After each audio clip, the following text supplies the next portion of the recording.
104.7 Trijaya FM Surabaya. Halo, apa kabar Anda? Hari ini pendengar Trijaya, saya Wina Alifa kembali bersama Anda. Dan selama kurang lebih sampai 1 jam nanti saya akan mengajak Anda untuk berbincang-bincang kali ini tentang topik yang sangat menarik, yaitu tentang penggunaan NIK sebagai NPWP dan SPT tahunan. Dan pendengar Trijaya dari kantor Kanwil DJP Jawa Timur 1, saat ini saya sudah bersama narasumber Kepala Kanwil DJP Jawa Timur 1 Bapak PM John L. Hutagaul. Selamat siang, selamat sore Pak John, apa kabarnya hari ini Pak? Selamat siang Mbak Winnie, alhamdulillah sehat walafiat. Sehat walafiat ya Pak ya.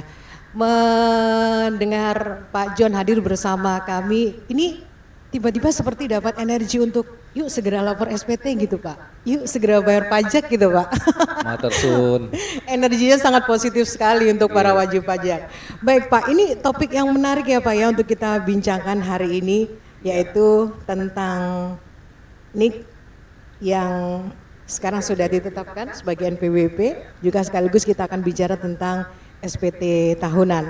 Pak John, untuk membuka bincang-bincang pada hari ini kita tahu ya bahwa pajak itu merupakan tulang punggung bangsa Indonesia. Bahkan 70% penerimaan negara ditopang dari penerimaan pajak. Penerimaan pajak digunakan untuk membiayai belanja negara di bidang pendidikan, kesehatan, pertahanan dan keamanan, pelaksanaan pembangunan infrastruktur dan sebagainya.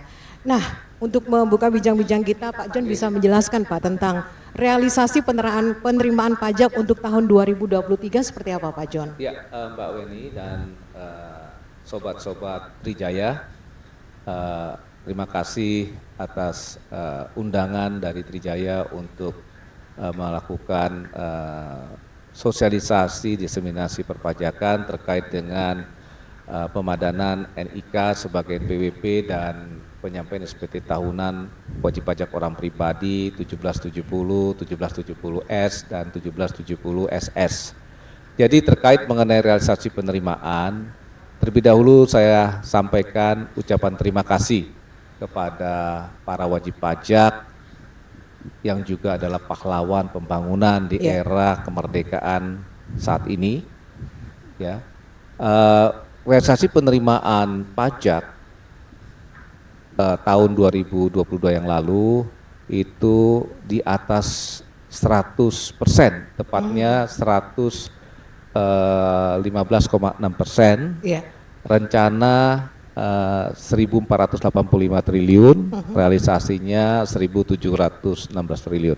Jadi kita capaiannya adalah 115,6%. Dan juga untuk Kanwil DJP Jawa Timur 1, ya, kami pun mencapai realisasi di atas 100%, tepatnya 112%.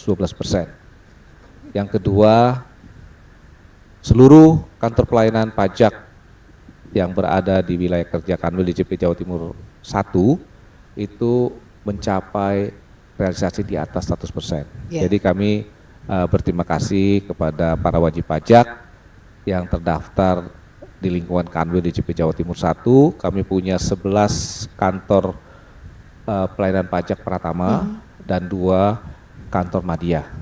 Jadi kami berterima kasih sekali atas dukungan dan kepatuhan para wajib pajak di dalam pemenuhan kewajibannya di bidang perpajakan. Iya, Pak John, atas perolehan yang sudah diraih oleh Kanwil DJP Jawa Timur 1, sampai-sampai mendapat penghargaan ya Pak ya, Kanwil DJP Jawa Timur 1, yaitu meraih predikat, ini mohon dikoreksi Pak kalau saya salah menyebutnya ya, predikat IWBBM. Bisa dijelaskan Pak untuk predikat ini? Iya, jadi ini juga keberhasilan kami meraih predikat zona integritas wilayah birokrasi bersih dan melayani. Ini juga kami bisa raih tentunya berkat dukungan, support dari wajib pajak yang juga tadi saya sebutkan sebagai pahlawan pembangunan di dalam mendukung kami membangun Kanwil DJP Jawa Timur 1 ini sebagai zona integritas wilayah birokrasi bersih dan melayani. Nah, ini adalah satu level tingkat tertinggi ya di lingkungan kementerian ya di Indonesia, dan kebetulan kami di bawah Kementerian Keuangan, Direktorat Jenderal Pajak. Dan kebetulan sampai saat ini yang mendapat predikat tertinggi ini baru 2 kanwil, yaitu Kanwil DJP Jawa Timur 1 dan yang kedua adalah Kanwil DJP Kalimantan Tengah dan Selatan. Nah, sebelum kami mendapatkan predikat ini, ada predikat sebelumnya namanya Zona Integritas Wilayah Bersih dari Korupsi. Jadi dari waktu ke waktu prestasinya semakin meningkat ya Pak. Ya, untuk itu berkat dukungan, DJP 1. berkat dukungan dari para wajib pajak yang berada di Kota Surabaya. Iya, baik. Pak John, sekarang kita masuk ya tentang penggunaan NIK sebagai NPWP. Bisa dijelaskan Pak tentang latar belakang penggunaan NIK sebagai NPWP Pak John? Ya, tentunya pemadanan NIK sebagai NPWP yang sedang kita kampanyekan dan kita sosialisasikan saat ini tentunya dipayungi berdasarkan Undang-Undang Nomor 7 Tahun 2021 tentang harmonisasi peraturan perpajakan. Kemudian ditindaklanjuti dengan terbitnya Peraturan Menteri Keuangan Nomor 112 Tahun 2022 yang menjadi payung hukum dari pelaksanaan NIK sebagai NPWP. Adapun latar belakang kenapa pemerintah dan DPR menjadikan NIK sebagai NPWP tentunya adalah memberikan kemudahan kepada wajib pajak di dalam pemenuhan kewajibannya maupun di dalam menjalankan hak-haknya di bidang perpajakan. Jadi dengan menjadikan NIK sebagai NPWP, maka wajib pajak tidak perlu lagi mengingat-ingat berapa sih nomor NPWP saya, cukup mengingat NIK-nya saja. Jadi ke depan di tahun 2024 Januari, awal Januari, maka penerapan NIK sebagai NPWP itu akan 100%. Ya, untuk saat ini mulai 14 Juli sampai dengan akhir Desember 2023 kita memberikan masa transisi. Artinya NPWP yang sekarang ya dan NIK yang sudah dipadankan dengan atau divalidasikan menjadi NPWP ini akan bisa dipakai berbarengan. Ya, tetapi nanti di Januari 2024 maka semuanya pelayanan perpajakan itu akan dilayani hanya dengan menggunakan NIK. Baik. Tentang formatnya Pak, ini juga perlu dijelaskan ya, karena ada format NPWP orang pribadi penduduk, NPWP badan, instansi dan sebagainya, juga ada NPWP cabang. Bisa dijelaskan Pak untuk formatnya? Jadi mengenai formatnya perlu saya sampaikan bahwa untuk wajib pajak orang pribadi penduduk itu warga negara Indonesia, maka NPWP-nya format barunya adalah NIK. Ya, jadi bagi Bapak Ibu wajib pajak yang punya NIK lebih dari 1. Ada ya Pak ya yang punya NIK lebih dari 1 ya? Saya nggak tahu. Gimana dengan Ibu? Ada nggak? Ibu NIK-nya berapa nih? Jangan-jangan lebih dari 1? Pak. Oh 1, ya nggak masalah kalau 1. Tapi yang lebih dari 1, maka dengan adanya pemadanan NIK sebagai NPWP, maka kami sarankan untuk memilih 1 saja. Yang selebihnya segera dicabut. Ya, karena nanti bisa-bisa nanti NPWP-nya lebih dari 1. Ya, karena NPWP ke depan itu mengikuti NIK. Kemudian yang kedua, untuk NPWP badan, instansi pemerintah dan orang pribadi yang bukan penduduk warga negara asing, ya, maka NPWP-nya dari 15 digit menjadi 16 digit. Ya. Nah, yang terakhir adalah NPWP cabang.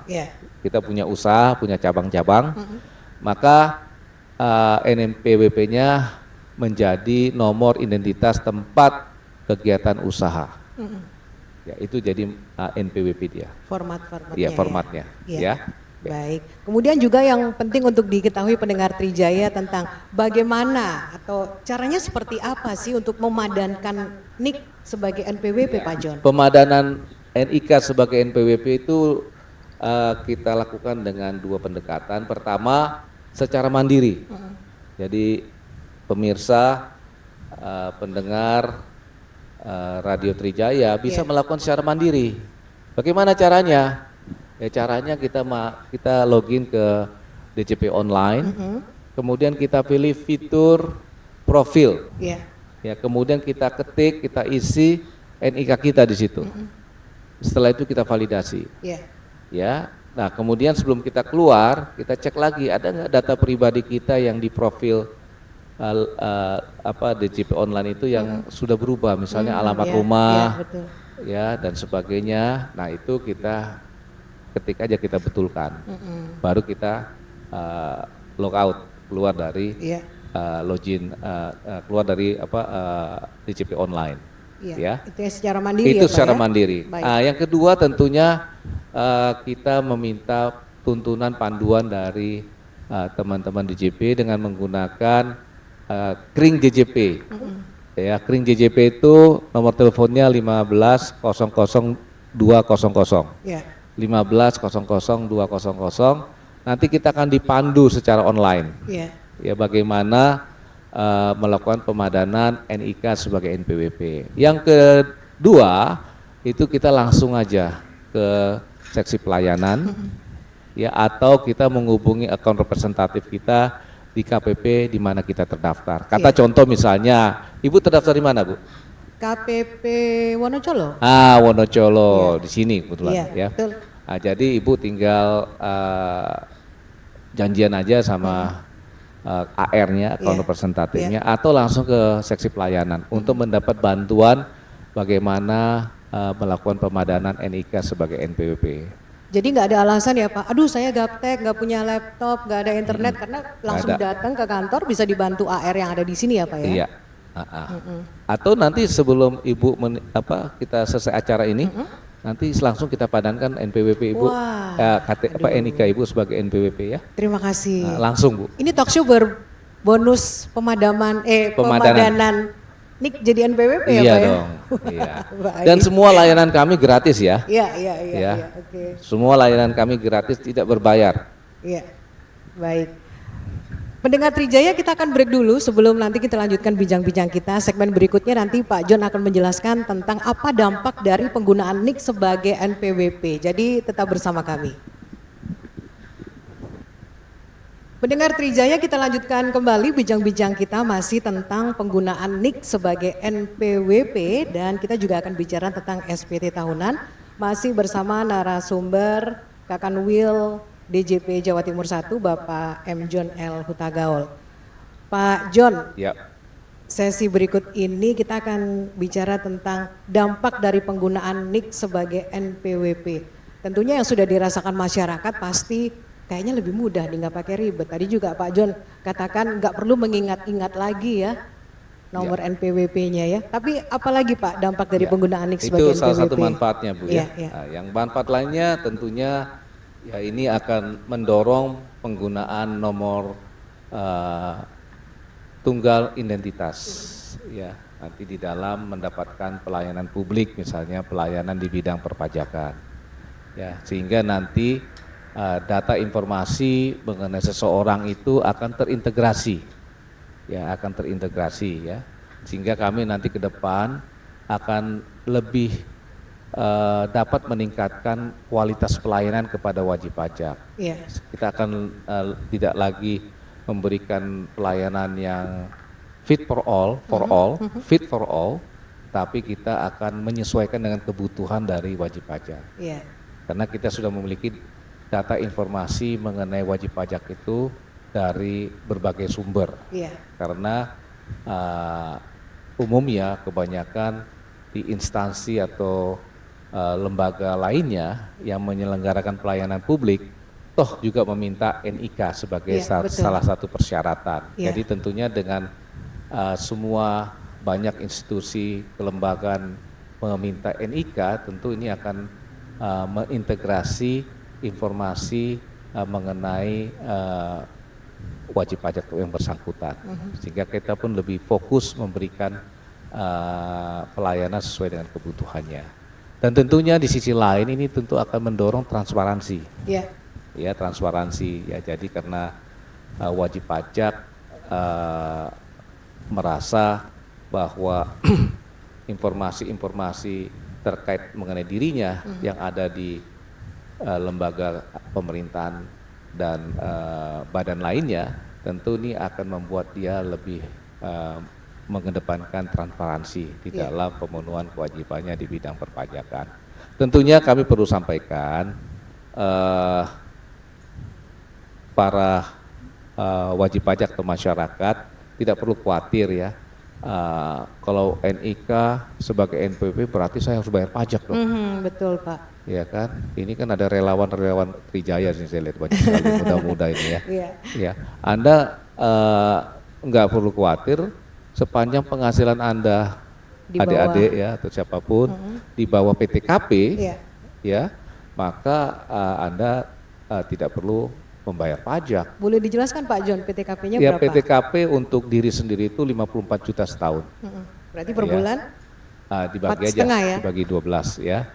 Nah kemudian untuk kemudian ditambah lagi untuk yang status kawin dapat tambahan K1, K0 ya. Kalau dia punya tanggungan, katakan anak diberikan tambahan maksimum 3 kali ya. Baik.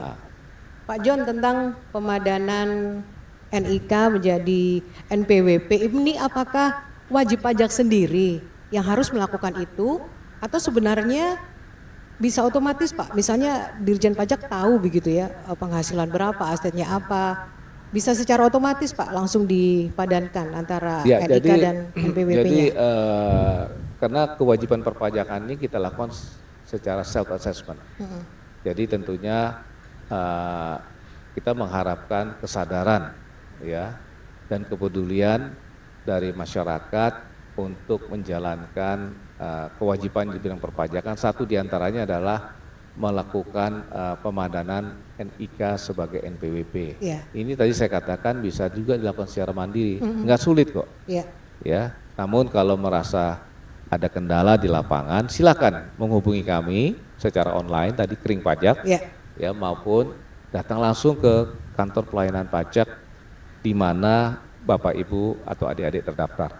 Baik. Kami akan melayani dengan sepenuh hati dan tolong diperhatikan dan diingat tidak ada biaya pun dari setiap pelayanan yang kami berikan. Ya. Dan pendengar Trijaya, di kesempatan kali ini kita juga akan membicarakan topik penting yang nanti akan disampaikan oleh Bapak John L. Hutagaul tentang SPT Pak. Ini juga tadi sempat disinggung ya Pak, jangan-jangan kalau sudah dipadankan nih antara NIK saya dengan NPWP, saya harus bayar pajak, padahal belum tentu seperti itu ya Pak. Yang harus itu adalah lapor SPT. Ya. Bisa dijelaskan Pak John? Jadi tentunya bulan Maret ini dan bulan April ini selalu kita sebut sebagai bulan-bulan penyampaian SPT tahunan dalam kalender perpajakan. Ya, bulan Maret adalah bulan menyampaikan SPT tahunan 1770 orang pribadi maupun 1770S, 1770SS. Dan batas akhirnya adalah akhir Maret tahun 2023 untuk penyampaian SPT tahunan tahun pajak 2022. Jadi saya tentunya menghimbau kepada para wajib pajak yang merupakan pahlawan pembangunan nasional untuk mempersiapkan SPT tahunannya dengan sebaik mungkin ya, kemudian menyampaikannya lebih awal sehingga kami bisa memberikan pelayanan yang terbaik bagi Bapak Ibu sekalian. Sekali lagi saya tekankan, pelayanan kami di bidang perpajakan itu gratis, tidak ada biaya 1 sen pun, ya. Nah, kemudian di bulan April adalah bulan-bulan penyampaian SPT tahunan wajib pajak badan untuk perusahaan atau badan, ya. Nah, batas akhirnya adalah akhir April tahun 2022. Sekali lagi saya juga mengimbau agar pimpinan atau pemilik perusahaan sudah mempersiapkan sedini mungkin penyampaian SPT tahunan 1771 dan menyampaikannya lebih awal. Ya, jangan dekat-dekat jatuh tempo. Ya, biasanya kebiasaan menyampaikan dekat-dekat jatuh tempo ini akan menimbulkan kesulitan sendiri nantinya. Ya, nah oleh karena itu kami berdasarkan pengalaman kami himbau supaya disampaikan lebih awal.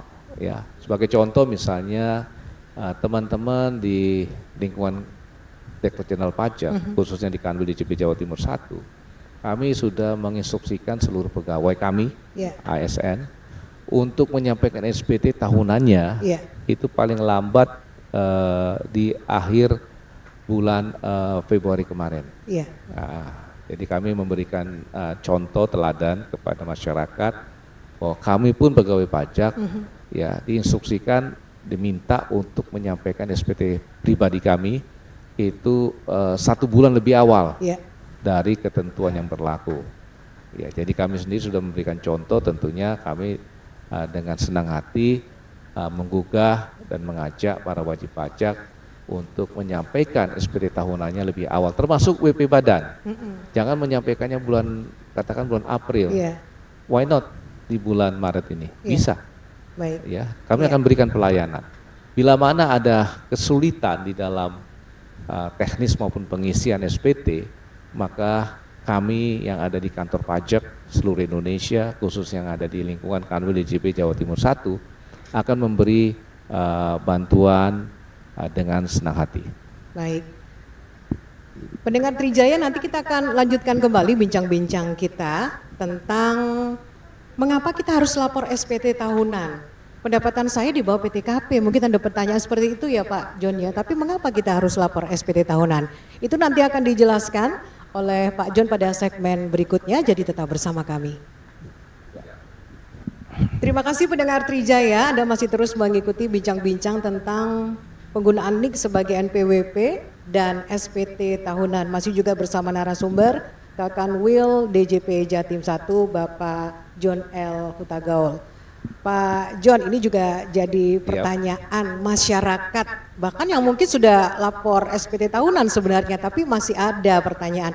Mengapa kita harus lapor SPT tahunan, padahal PTKP saya, padahal pendapatan saya itu masih di bawah PTKP, kan nggak bayar pajak, jadi apa perlunya lapor SPT? Bagaimana menjawab pertanyaan itu Pak John? Ya, tentunya bagi wajib pajak yang penghasilannya di bawah PTKP, ya saya ulang lagi yang saya sebutkan tadi ya, PTKP tahunan itu 54 juta untuk diri sendiri. Ya, kalau kita kawin, ya maka status kita K0, ya dapat tambahan PTKP sebesar 4.500.000. Ya. Kemudian kalau kita punya tanggungan maksimum 3, masing-masing diberikan tambahan PTKP 4.500.000. Ya, maksimum 3 tadi. Ya. Nah, kalau penghasilan kita ternyata di bawah PTKP, maka kita tidak perlu membayar pajak. Ya, karena kita tidak perlu membayar pajak tentunya untuk orang pribadi ya. Maka kita tidak perlu menyampaikan SPT tahunan. Gitu ya. Nah, sekarang pertanyaan. Kalau saya mau menyampaikan SPT tahunan boleh nggak? Ya boleh. Ya, nanti jawabannya isinya ya nihil. Ya nggak apa-apa, tanda tangan aja. Iya kan? Nah, gitu. Oke. Baik, kemudian ada beberapa cara ya Pak ya untuk melakukan pelaporan SPT ini, bisa dijelaskan Pak, kemana saja bisa melakukan pelaporan SPT? Ya, tentunya kami membuka saluran untuk penyampaian SPT tahunan, ya baik orang pribadi maupun badan. Pertama yang kami anjurkan penyampaian SPT melalui media online, ya, dengan menyampaikan melalui DJP online, ya. Jadi silakan Bapak dan Ibu login ke DJP online pajak.go.id, ya. Kemudian yang kedua juga bisa disampaikan melalui fisik, melalui kantor pos tercatat, ya, kepada KPP terdaftar di mana dia terdaftar. Yang berikutnya tentu langsung diantarkan SPT fisiknya ke KPP di mana yang bersangkutan terdaftar. Katakan tadi Ibu terdaftar di KPP Pratama Surabaya Wonocolo, maka Ibu membawa SPT fisiknya ke sana, masukkan ke seksi pelayanan ya. Atau bisa juga melalui penyedia jasa aplikasi perpajakan seperti online pajak misalnya, itu bisa melalui mereka untuk menyampaikan SPT tahunan. Iya. Paling favorit cara mana nih Pak yang dipakai wajib pajak untuk melaporkan SPT tahunan? Karena dari waktu ke waktu ini kantor Kanwil DJP 1 Jawa Timur ini biasanya penuh Pak di bulan-bulan menjelang akhir pelaporan itulah SPT. Saya anjurkan untuk tidak menyampaikan SPT di akhir batas waktu. Ya, jadi kami menganjurkan, bukan favorit ya, kami menganjurkan tolonglah para wajib pajak memanfaatkan media online yang sudah kami sediakan di DJP online pajak.go.id. Ya silakan menyampaikan di situ. Kalaupun mengalami kesulitan nanti hubungi kami di Kering Pajak. Ya, atau hubungi kami di WhatsApp atau langsung aja ke akun representatif ke HP-nya, tanyakan bagaimana cara kami menyampaikan SPT tahunan melalui media online. Nanti kami akan senang hati menyampaikan hal tersebut kepada para wajib pajak. Baik, menjelang akhir-akhir waktu pelaporan SPT biasanya ada jam-jam tambahan Pak untuk pelayanan. Apakah tahun ini juga ada seperti itu atau supaya mendisiplinkan masyarakat batas waktunya habis ya udah habis, nggak akan ada tambahan lagi jam pelayanan? Nah, tadi di awal kan saya sudah katakan ya, kami mengimbau menganjurkan para wajib pajak yang ada di Kota Surabaya yang terdaftar pada 11 kantor pelayanan pajak Pratama dan 2 kantor pelayanan pajak Madya untuk menyiapkan dan menyampaikan SPT tahunnya lebih awal. Ya, lebih awal. Ya, pertama kami bisa lebih melayani lebih baik gitu ya. Ya, karena kalau ngumpulnya di akhir batas waktu, katakan seminggu sebelum berakhir, itu zaman. Tapi kalau sekarang sudah mulai berkurang karena sudah ada media online. Ditambah lagi kita sudah terbiasa ketika mengalami pandemi COVID-19, PPKM. Ya, jadi wajib pajak lebih convenient, lebih nyaman menyampaikan itu melalui media online. Nah, kebiasaan yang baik di masa pandemi ini kenapa nggak dilanjutkan gitu ya? Nanti kalau datang ke kantor pajak nanti kemacetan di mana-mana, ya kan? Nah, sudahlah pakai media online sudah kami fasilitasi. Tinggal kalau memang ada yang ingin ditanyakan bagaimana memanfaatkan, sekali lagi dapat menghubungi melalui Kering Pajak atau melalui saluran-saluran informasi yang ada di kantor-kantor pelayanan pajak yang tersebar di Kota Surabaya. Ya, baik. Pendengar Trijaya, tadi kita sudah bicara ya tentang penggunaan NIK sebagai NPWP, juga Pak John sudah menjelaskan tentang SPT tahunan. Pak, yang penting juga untuk dibicarakan kali ini tentang rencana penerimaan pajak di tahun ini seperti apa Pak. Tentunya dari waktu ke waktu tantangannya juga bukan semakin ringan tapi semakin berat ya Pak ya. Ya, sebagaimana kita ketahui rencana penerimaan pajak di tahun 2023 secara nasional itu adalah 1.718 triliun. 1.718, satu jumlah yang sangat besar. Ya, merupakan sumber utama dari APBN kita di tahun 2023. Dan ini sangat dibutuhkan untuk melanjutkan pemulihan ekonomi nasional yang sudah mulai kita rasakan ya di tahun 2023 ini. Nah, tentunya besar harapan kami kepada masyarakat untuk kita bahu-membahu, kita bergotong royong membangun negara ini melalui pembayaran pajak. Dan di tahun 2023 khususnya di Kanwil DJP Jawa Timur 1, rencana penerimaan kami adalah sebesar 45,7 triliun. Nah, ini adalah jumlah yang besar, dan tapi kami percaya dengan dukungan support dari masyarakat Surabaya, Kota Surabaya yang kami peroleh di tahun 2021, 2022 di mana Kanwil ini berhasil merealisasikan penerimaan di atas 100%, Iya. maka dengan rencana sebesar 45,7 triliun pun kami yakin ya dengan dukungan yang kami pernah rasakan dan itu akan diberikan oleh masyarakat Kota Surabaya dalam bentuk kepatuhannya di dalam memenuhi kewajiban perpajakan dan kepercayaan mereka yang begitu besar kepada kami di dalam mengadministrasikan penerimaan pajak di Kota Surabaya, insya Allah dan saya percaya penuh yakin, ainul yakin ya penerimaan tahun 2023 ini akan insya Allah tercapai. Baik, Pak John, untuk menutup bincang-bincang kita hari ini, apa yang mau disampaikan untuk pendengar Trijaya Pak supaya lebih patuh lagi, supaya taat membayar pajak dan juga untuk pelaporan SPT tidak menunda-nunda lagi. Silakan Ya. Pak John. Tentunya kita sebagai masyarakat Indonesia khususnya masyarakat Kota Surabaya yang terkenal sebagai warga negara yang militan, terbukti waktu zaman penjajahan dulu Kota Surabaya lah yang gagah berani ya sampai dikenal sebagai Hari Pahlawan. Nah, tentunya mari kita lanjutkan perjuangan para pahlawan kita dalam bentuk membayar pajak. Ya, kalau dulu kita bela negara dengan cucuran darah, sekarang kita bela negara dengan membayar pajak. Karena membayar pajak adalah satu dari dua kewajiban kewarganegaraan yang diatur di dalam Undang-Undang Dasar 1945, yaitu bela negara dan bayar pajak.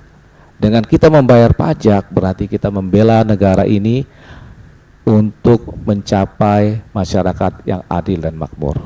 Oleh karena itu, masyarakat Surabaya, yuk mari kita sama-sama gotong royong membangun negara ini melalui pembayaran pajak. Terima kasih matur suwun sanget atas kesempatan pada hari ini bersama Radio Trijaya. Insya Allah pertemuan kita pada hari ini memberikan berkah bermanfaat bagi masyarakat Kota Surabaya. Terima kasih. Baik, Pak John, terima kasih untuk bincang-bincangnya pada hari ini. Sukses ya Pak ya untuk Kanwil DJP Jatim 1. Amin ya Rabbal Alamin. Dan terima kasih untuk Anda pendengar Trijaya. Saya Wina Alifa dari kantor Kakanwil DJP Jatim 1 mengucapkan terima kasih untuk Anda semuanya. Undur diri dari Anda semuanya. Terima kasih dan sampai jumpa.